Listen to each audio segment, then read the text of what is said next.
going to do something a little different today.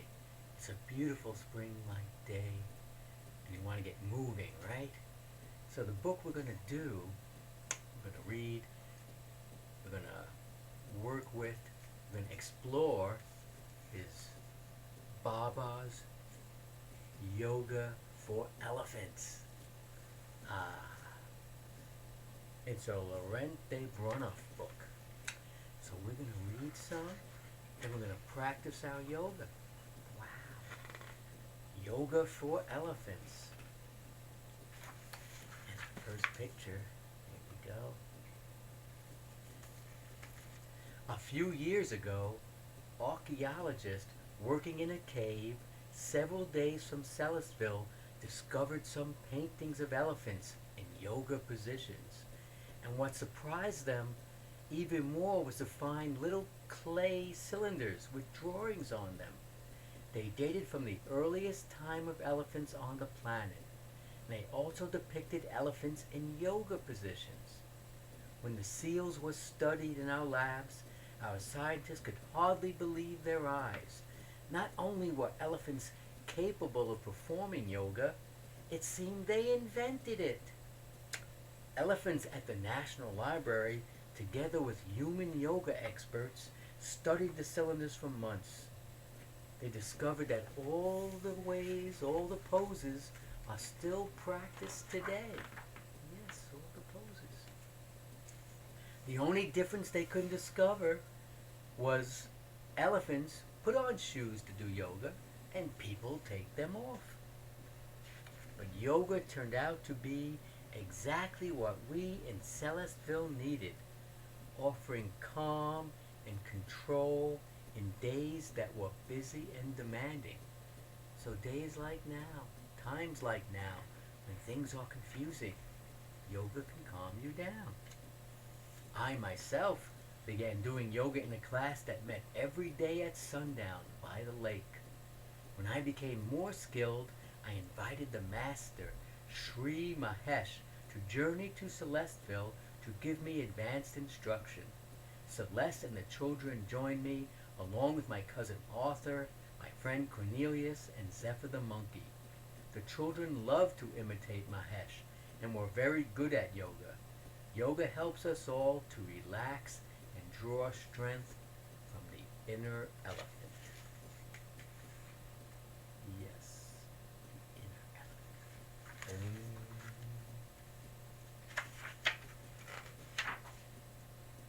Now I do yoga every morning, right after I get out of bed. I find it helps to loosen my body after sleep and prepare me for the day. I start with a series of movements called the salutation of the sun. And here's how to do it. So before we do the salutation, we have to know the poses. So we're going to take just a few minutes. I'll show you the poses, and then we'll go through it. Sounds like a plan? Okay.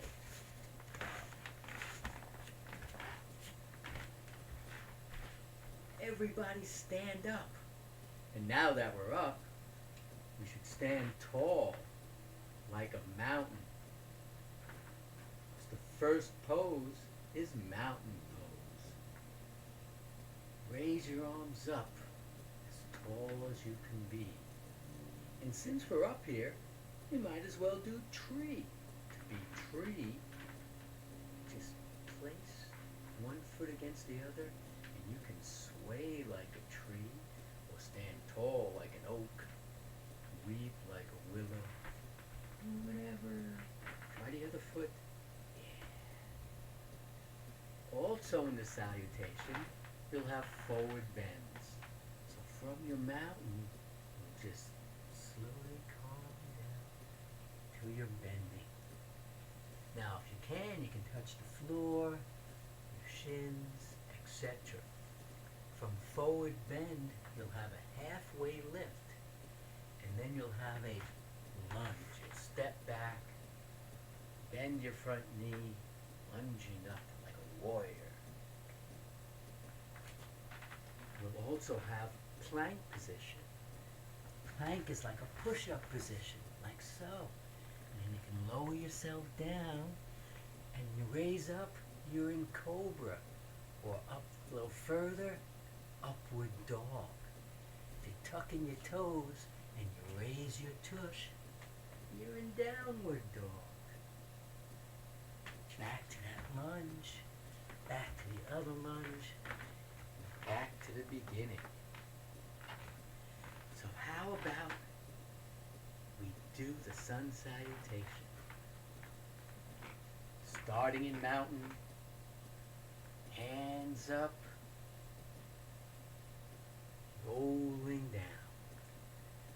Right foot back, left foot back, lower your belly to the floor, raise your head up, raise your tush up. Left leg to the front, right leg to the front. We're back to mountain. Let's do it on the other side. Hands up, roll down,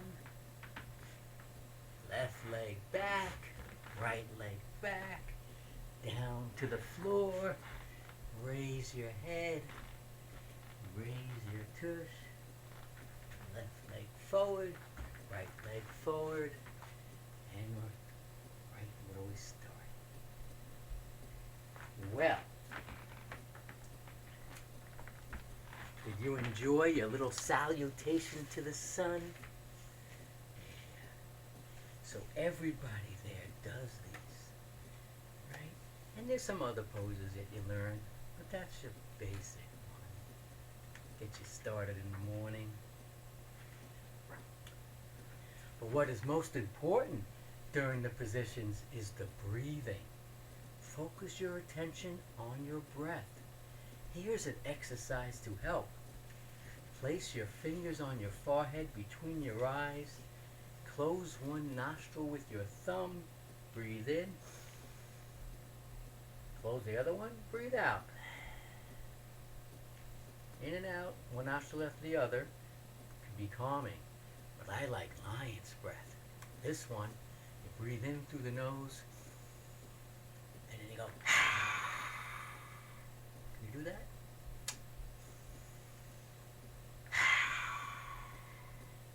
I kind of like that one. But you do the ones you like, right? In and out, in and out. A little silent meditation.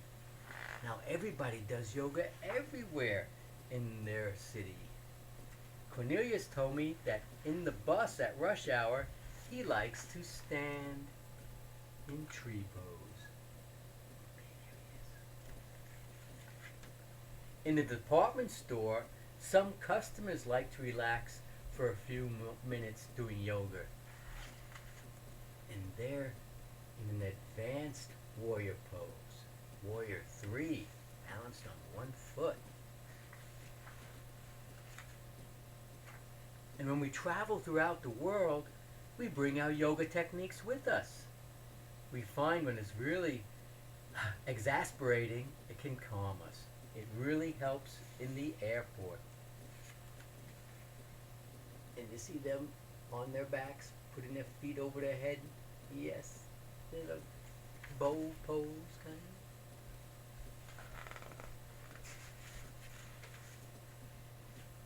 We love New York, but the traffic in Times Square is terrible.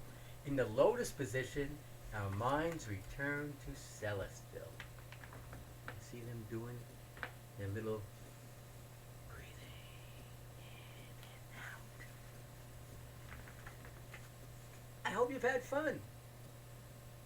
I did. Thank you.